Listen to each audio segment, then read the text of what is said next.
सभी को नमस्कार। मेरा नाम दिनेश। हम आ चुके हैं यमुना घाट। जैसा कि आपको पता है, हमारा रविवार को अपना क्लीन अप ड्राइव स्टार्ट करते हैं सुबह 8:30 बजे से 10:30 बजे तक। तो हम यहाँ पे क्लीन अप ड्राइव के लिए आते हैं तो हमें यहाँ सबसे ज़्यादा फैला हुआ प्लास्टिक मिलता है, और जो पूजा वगैरह की जो हवन सामग्री वगैरह है, काफ़ी सारे कपड़े हैं और काफ़ी सारे और भी चीज़ें हैं, फूल है, माला है, मूर्तियाँ हैं भगवान की, जो देख के कहीं ना कहीं दिल में बहुत दुख होता है कि हमारी सनातन धर्म में या जो भी है, वो कहा गया था कि हवन की जो सामग्री, वो जो हवन होता है उसकी जो राख बचती है, सिर्फ उसको ही जल में, बहते जल में प्रवाहित करना था। लेकिन हम लोगों ने वक्त के साथ साथ हमने पूजा में उपयोग होने वाली सारी सामग्री, इवन कपड़े हैं, जो पैकेट हैं, जो भी मूर्तियां हैं, सबको ही हम प्रवाहित कर रहे हैं आजकल, जिसकी वजह से हमारा जो वाटर देख सकते हैं, नदियों का जो जल स्तर है किस तरह से खराब हो चुका है, और क्या चीज़ें हैं आप देख सकते हैं। बस घाटों के किनारे जो स्थिति हो चुकी है आज, वो अगर फॉरेनर टूरिस्ट आते हैं हमारे यहाँ पे, बनारस है, प्रयागराज है, या कोई भी है, यहाँ पे नदियों के किनारे आएंगे, वो ये चीज़ देखेंगे, उसकी फोटो कैप्चर करेंगे, और वो लोग अपने वहाँ सोशल मीडिया पे दिखाएंगे, देखो इंडिया तो बहुत ज़्यादा डेवलप तो कर रहा है, लेकिन जो उसकी जो बेसिक नीड्स थी, एक अच्छा इन्वायरमेंट, वातावरण, उसको वो किस हद तक खराब कर रहा है। तो आजकल मैं एक स्टोरी मैंने बचपन में पढ़ी थी, भगवान बुद्ध की। उनका बचपन का नाम आई थिंक सिद्धार्थ था। उनका जन्म होते ही उनकी माता का देहांत हो गया था, और जो पुजारी थे, उन्होंने भविष्यवाणी की थी कि आपका बेटा एक तपस्वी बनेगा बड़े होते ही। तो उन्होंने ये मेक श्योर किया कि नहीं, मैं अपने बेटे को बाहर की मोह माया में जाने ही नहीं दूंगा, वो देखेगा ही नहीं, तो वो चीज़ें उनके दिमाग में आएंगी ही नहीं। उन्होंने 4 चीज़ें ऐसी देखी कि उनके मन में सवाल ही सवाल आने लगे। एक विकलांग व्यक्ति, एक बीमार आदमी, एक बूढ़ा आदमी, और एक पार्थिव शरीर, मतलब जो अर्थी कहते हैं उसको लेके जाके। तो उन्होंने जब इन चीज़ों को देखा, तब उनके दिमाग में सवाल आए कि ये क्या है, मृत्यु क्या है, बीमारी क्या है, ये सब क्या है। तो वही सेम आजकल की जो जनरेशन में है, जो मतलब अच्छे खासे वेल सेटल्ड लोग हैं, वो भी अपने बच्चों के साथ सेम वही कर रहे हैं कि उनको बाहर का जो बेसिकली जो गंदगी है, एनवायरनमेंट है, नदियों के किनारे या जहाँ भी, वो समस्याओं को उनको दिखाई नहीं रहे। जब वो देखेंगे नहीं तो उनको पता ही नहीं होगा कि ये सब क्या है और ये कैसे वेस्ट जनरेट हो रहा है, इसका क्या समाधान है इवेंचुअली। तो वही चीज़ें हैं, जब तक अपनी पेरेंटिंग लोग नहीं सुधारेंगे, लोग अपने बच्चों को शिक्षित नहीं करेंगे कि जो प्रकृति है, हमने इनसे क्या क्या लिया, और आजकल किस तरह से प्रकृति को हमने लूट लिया है और किस तरह से इसको मार रहे हैं। नदियों को जो जीवन नदियों ने हमें दिया, हमें नदियों ने सभ्यता सिखाई, जीना सिखाया। इन नदियों में हम खेले हैं, इनसे सिंचाई की है हमने, इनके पानी को पशुओं ने पिया है, पशुओं का लालन पालन, हमारा लालन पालन इन नदियों ने किया है। लेकिन वक्त के साथ साथ मनुष्य ने अपने स्वार्थ के लिए इस नदी को नकार दिया है बिल्कुल, और अपने घरों का वेस्ट और औद्योगिक जो वेस्ट होता है, वो सब इसमें डायरेक्टली इनडायरेक्टली डाल रहे हैं। हम लोग क्या एक्सपेक्ट करते हैं कि हम एक बेटर इन्वायरमेंट में रहने के लिए हम लोग काबिल हैं? हम लोग बेटर इन्वायरमेंट डिजर्व ही नहीं करते हैं। क्यों? क्योंकि हमें जो इन्वायरमेंट, जो भी बचा कुचा मिला है, हम उसको वेस्ट कर रहे हैं। मैं सेकंड टाइम यहाँ पर आ रहा हूँ, और जैसे देख रहा हूँ, ये मैनेजमेंट की बहुत ज़्यादा प्रॉब्लम है, खासकर सरकार की। कंपनीज की तरफ से जो भी चीज़ की जाती है, उनसे पैसा ले लिया जाता है CSR के तौर पे, और बाकी का फिर वो जो 2% CSR लिया जाता है, वो अब काम हो जाता है सरकार का। बट वो यहाँ पर हमें दिख रहा है कि होता ही नहीं है। काफ़ी सारे घाट हैं, कालिंदी कुंज है, ITO पे भी है। यहाँ पर तो कम वेस्टेज है मुताबिक ITO के, बट जितना गवर्नमेंट चाहे कोई भी हो, मैं देख पा रहा हूँ कि इतना अच्छा काम नहीं कर पा रहे। इतना क्या, यहाँ पर वेस्ट जो हम इकट्ठा कर रहे हैं वही वो उठा नहीं पा रहे हैं। तो अभी तो यही है। था कि यमुना जब यमुनोत्री से निकलती है तो 1370 लगभग 1370 किलोमीटर की यात्रा तय करके संगम में मिलती है। लेकिन उस 1370 में से सिर्फ 230 किलोमीटर के अंदर, शुरुआती दौर में जैसे दिल्ली के अंदर एंटर होती है, तो 22 किलोमीटर के दायरे में ही ये नाला बन जाती है, अपना अस्तित्व खो देती है एक तरह से देखा जाए तो। और 38 अप्रोक्स 37 या 38 STP हैं दिल्ली में, लेकिन अपने स्टैंडर्ड पे सिर्फ 16 STP ही चल रही हैं, जो कि प्रॉपर चल रही वो भी मुझे पता नहीं, लेकिन मैं देख रहा था कहीं पर। गवर्नमेंट की अकाउंटेबिलिटी की बात करें तो कोई ध्यान नहीं दे रहा। अभी देखो हाल फिलहाल में कितना मुद्दा बना छठ के टाइम पे यमुना को लेकर के, तो गवर्नमेंट ने उससे अपने पॉलिटिकल मुद्दा बनाया, और अभी दिखा रहे थे भाई साहब की पोस्टर लगे हुए हैं कि यमुना को गंदा कर दिया। तो ये चीजें हैं। अभी देखो हम लोग यहाँ पर क्लीनिंग ड्राइव करते हैं, और अभी हमने सफाई करी, यहाँ पे सफाई करके हमने कूड़ा एक साइड में लगाया। अब लेकिन यहाँ MCD का काम है कि इस कूड़े को लेकर के वो बाहर लेके जाए, और MCD ने अभी एक ऐप है MCD 311 कि इसमें अगर जो गार्बेज इकट्ठा है उसकी फोटो क्लिक करके हम लोग भेजेंगे और वो लोग आएंगे उठा के लेके जाएंगे। लेकिन ये ऐप ही नहीं चल रहा। ये ऐप अब बताओ, दिल्ली के अंदर बैठे हुए हैं लेकिन ये ऐप काम ही नहीं कर रहा।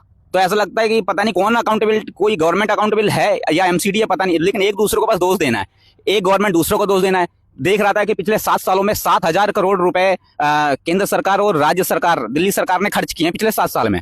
लेकिन वो 7,000 करोड़ रुपए वो ये बह रहा है। वो ये 7,000 करोड़ कहाँ गया, ये नाला हमें मिल गया 7,000 करोड़ का, पता नहीं। ना इनसे एक बोर्ड लगाया जा रहा है गवर्नमेंट से कि यहाँ पे कूड़ा ना डालें या कुछ भी चीजें करके। अभी सेंट्रल पोल्यूशन कंट्रोल बोर्ड की रिपोर्ट कहती है और दिल्ली पोल्यूशन कंट्रोल की रिपोर्ट कह रही है कि ये पानी जो है ये पीने लायक तो छोड़ो, नहाने लायक भी क्या, हाथ मतलब इसे छूने लायक भी नहीं है। तो 7,000 करोड़ में हमें ये दे रहे हैं कि हम इस पानी को छू भी नहीं सकते। तो इसमें सरकार चाहे कोई भी गवर्नमेंट हो, उसमें जवाबदेही अपनी तो रखनी पड़ेगी ना। अब ये कूड़ा भी हमने रखा हुआ है, ये ऐप काम नहीं कर रहा है, ऐप बना रखा है कंप्लेन करने के लिए, वही काम नहीं कर रहा। तो अब बताओ कैसे किया जाएगा। हम लोग कोशिश तो कर रहे हैं जितना हो सकता है, लेकिन यहाँ पे सरकार को भी और सरकार के जो अधिकारी हैं उनको भी आगे आकर के इस पे, जब हम लोग आपस में मिल के काम करेंगे तभी हो पाएगा। लेकिन सरकार भी तो कुछ समझे। यहाँ पर आकर के कूड़ा पड़ा हुआ है, हमने इकट्ठा करके वहाँ पे रख रखा है, इकट्ठा करके आज वहाँ रखा हुआ है, लेकिन वो वैसी वैसी पड़ा है। तो ये चीजें हैं। बाकी तो सबको दिख ही रहा है यहाँ पर कि सरकारें कितना काम कर रही हैं। सरकार मुद्दा चाहे कितना बना ले, लेकिन रियल जमीन पे कितना, ग्राउंड में कितना काम कर रही है, ये देखने की जरूरत है हम लोगों को। पहले तो मैं यहाँ आया तो यमुना जी हैं, जो यमुना जी तो बची नहीं है, नाला ही बन चुका है। तो एक तो मुझे इससे लगता है मल्टीपल फैक्टर्स हैं, किसी एक रीजन की वजह से पोल्यूशन नहीं हो रहा है। सबसे पहले तो सीवरेज वाटर जो आके यमुना में मिल रहा है। सेकंड रीजन ये है जो हमारी कल्चरल एंड रिलीजियस प्रैक्टिस है। थर्ड रीजन ये है कि हम पर्टिकुलरली हम इंडियंस में अगर बात करें तो क्लीनिनेस हैबिट है ही नहीं। हम ऐसे ही हर जगह, एक जगह अगर एक पॉलीथीन पड़ी मिली तो वहां पर आप देखेंगे कि शाम तक पूरा कूड़े का भंडार लग जाएगा। तो पहले एज ए पर्सन हमें रिफॉर्म करना है, तभी कुछ होगा। दूसरी चीज मैं बात करता हूं कि मैं इस बात से एग्री नहीं करता कि लोग बोलते हैं गवर्नमेंट की गलती है। अगर पता होता कि सरकार को ही सब कुछ काम करना है तो सीधे एक डिक्टेटरशिप लाके रख देते, सरकार अपने हिसाब से जनता के हितों का काम करती रहती। हमें डेमोक्रेसी इसीलिए दी गई है क्योंकि सरकार से हम काम करवा लें। डेमोक्रेसी का मतलब ही यही है। अगर हम पर्सनली चाह जाएं कि गवर्नमेंट आके यमुना साफ करे तो वो घुटनों के बल आएगी, उसे साफ करना पड़ेगा। समस्या हमारे अंदर है, हम चाह ही नहीं रहे हैं कि यमुना साफ हो जाए, क्योंकि हमारा माइंडसेट बहुत ही कैपिटलिस्टिक माइंडसेट है। कैपिटलिज्म हर जगह देखिए आप खूब बाउंस कर रहा है। केवल हम चाहते हैं हमारी जेब में पैसा आए, यमुना गंदी हो, नाला बन जाए, कोई हमें फर्क नहीं पड़ता। एंड इन द एंड हम अपने पैरों पे ही कुल्हाड़ी मार रहे हैं, खुद को ही खत्म कर रहे हैं।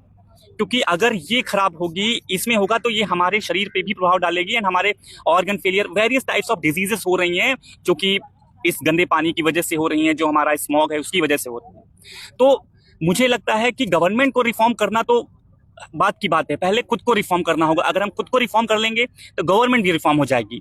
अगर हम इसको एक टॉप मुद्दा बना दें तो यमुना जी को साफ करने में, मैंने एक रिपोर्ट्स पढ़ी थी, अगर गवर्नमेंट बहुत ही एक्टिवली काम करती है फिर भी इतनी हम लोगों ने गंदगी फैला दी है कि पूरा दिल्ली क्लीन करने में 10 से 15 साल का वक्त लगेगा। बहुत ही बुरा लग रहा है देख के अपनी यमुना नदी की ऐसी हालत। तो कभी सोचा नहीं था, पहली बार जब किसी नदी को देखूंगा, हम जिसको पूछते आए हैं बरसों से, तो उसकी ऐसी हालत होगी। यहाँ पे खड़ा रहना भी मुश्किल है, बदबू आ रही है, नाला बन चुका है पूरा। तो जिम्मेदार तो देखिए सारे यही बोलते रहते हैं कि ये जिम्मेदार है। अगर हम किसी आदमी को बोलते हैं, किसी इंसान को बोलते हैं, वो बोलता है सरकार जिम्मेदार है। सरकार बोलती है हम पूरी कोशिश कर रहे हैं, वो काम कर रहे हैं, लेकिन काम कोई नहीं करता। तो मेरे हिसाब से जिम्मेदार सभी है। सरकार जिम्मेदार है, नहीं कर पा रही, उसकी वहाँ पे पूरी जिम्मेदारी बनती है कि वो सारा जो भी इंडस्ट्रियल वेस्ट है वो नदियों में जा रहा है सारा। और जो ये पन्नियाँ होती है, जगह जगह कूड़ा, पूजा का सामान होता है, कागज वगैरह, प्लास्टिक, इन सब में मुझे नहीं लगता कि हमें सरकार को जिम्मेदार ठहराना चाहिए। इन सब में पूरी तरह से हम आम इंसान ही जिम्मेदार हैं, जिन्होंने धर्म के नाम पे, पूजा के नाम पे या अपने स्वार्थ के लिए इन्होंने जो कूड़ा फैला दिया जगह जगह। सिर्फ नदियों में नहीं फेंका, जगह जगह भी हम देखते हैं, हर जगह, गलियों में, सड़कों पे, पहाड़ों पे भी। तो आजकल ये सब बहुत बढ़ रहा है। तो इसका एक कारण ये भी हो सकता है उपभोगवाद। लोगों का कंजम्पशन भी आजकल काफ़ी बढ़ रहा है। लोग फालतू में कोई भी चीज़ें खरीद लेते हैं, उनकी ज़रूरत के हिसाब से होती ही नहीं है, वो बिना ज़रूरत की चीज़ें खरीद लेते हैं।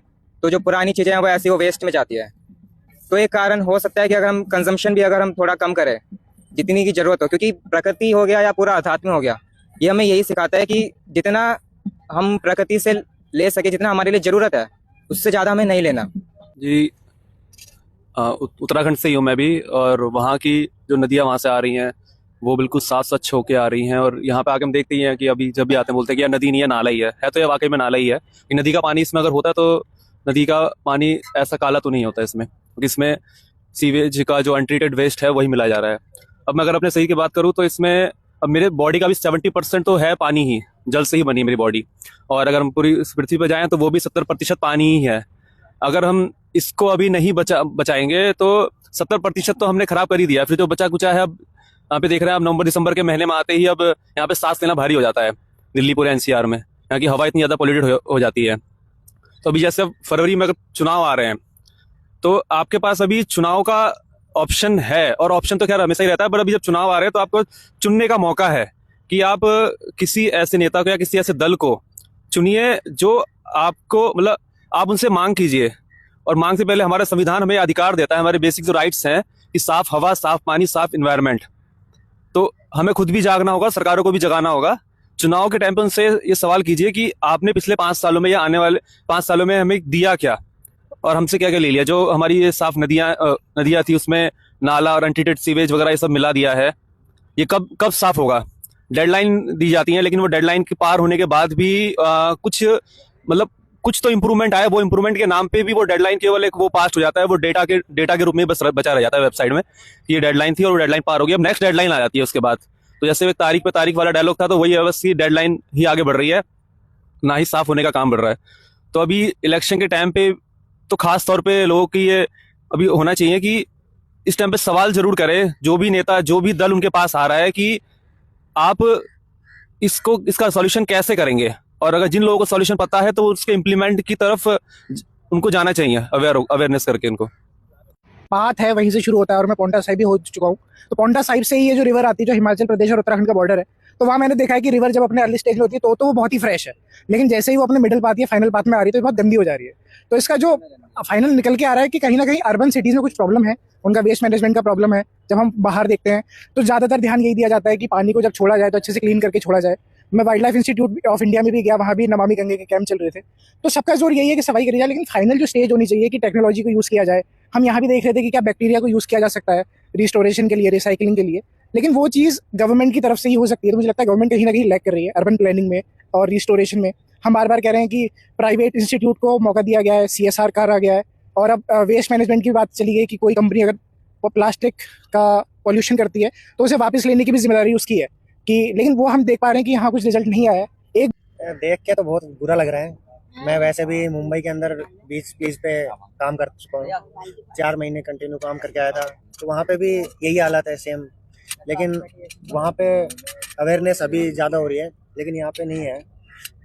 मैं सोच रहा हूँ कि जैसे अभी मेट्रो के अंदर आया था तब भी मेरे को देखा था पोस्टर, लेकिन पोस्टर लगाने से थोड़ी है, ग्राउंड लेवल के ऊपर आके काम करने से बनेगा। यही गुजारिश है सरकार से कि इसकी तरफ ग्राउंड लेवल पे काम करें, ना कि पोस्टरों में बस खाली। बहुत टाइम से जुड़ा हूँ पंकज सर। मैंने 2 टाइम पे यहाँ पे रिपोर्टिंग देखी है, एक जब इलेक्शंस आते हैं और एक जब छठ पूजा होती है। छठ पूजा के टाइम पे यमुना में एकदम साफ दिखेगी और इसकी हाइक बहुत बनाई जाएगी, चाहे TRP कह लो, कोई भी चीज़ कह लो, हाइक बनाई जाती है किसी ना किसी चीज़ की, और इसको मतलब साफ करने की बहुत कोशिश की जाएगी। और अब इलेक्शन आ रहे हैं तो जैसे जो दिल्ली में ट्रैवल करते हैं तो वो उन्होंने एक पोस्टर बहुत जरूर देखा होगा, ये वाला मैं आपको पोस्टर दिखाता हूँ, जहाँ मेरी मैया मतलब नाला बन जाए तो फिर ये मेरी यमुना है। तो इस बार जो इलेक्शन में यमुना को एक तरीके से हाइक बनाया है, और ये बीजेपी की तरफ से, और ये गवर्नमेंट करती है। बट आफ्टर इलेक्शंस इसके बाद ये पोस्टर पता नहीं कहाँ जाएगा, किसी को नहीं पता। ये मतलब जो अगर नई गवर्नमेंट आएगी, गवर्नमेंट तो आएगी, इलेक्शंस होंगे, आएगी जरूर, बट उसके बाद इसकी एक नई डेडलाइन बनाई जाएगी, एक रिपोर्ट बनाई जाएगी, यमुना की रिपोर्ट आएगी, उसके बाद कह दिया जाएगा कि हम 5 साल के अंदर यमुना करेंगे, फिर अगले इलेक्शंस पे यही चीज़ कंटिन्यू हो जाएगी। मतलब ये एक लूप बनता जा रहा है, तो इस लूप को कहीं ना कहीं तोड़ना चाहिए। मतलब एक तरीके से मतलब सरकार पे एक तरीके से एक अर्जेंसी बढ़ानी चाहिए कि हमें ये करना है, क्योंकि सरकार भी कई बार नहीं करती। जो चीज़ चल रही है चलन दो, मतलब जैसे पहली सरकार थी चल रही है, ये वाली सरकारें चल रही है, अपना हम करेंगे, वो रूल करेंगे, खत्म, आगे जाके। तो एक तरीके से मैं कहता हूँ कि मतलब कुछ ना कुछ हमें करना चाहिए कि सरकार देखे इस तरफ को, अगर सच में देखे, ये ना इलेक्शन के लिए देखे, ये ना TRP के लिए देखे, ना कि मीडिया प्रेस के लिए देखे। तो मैं इतना कहना चाहता हूँ।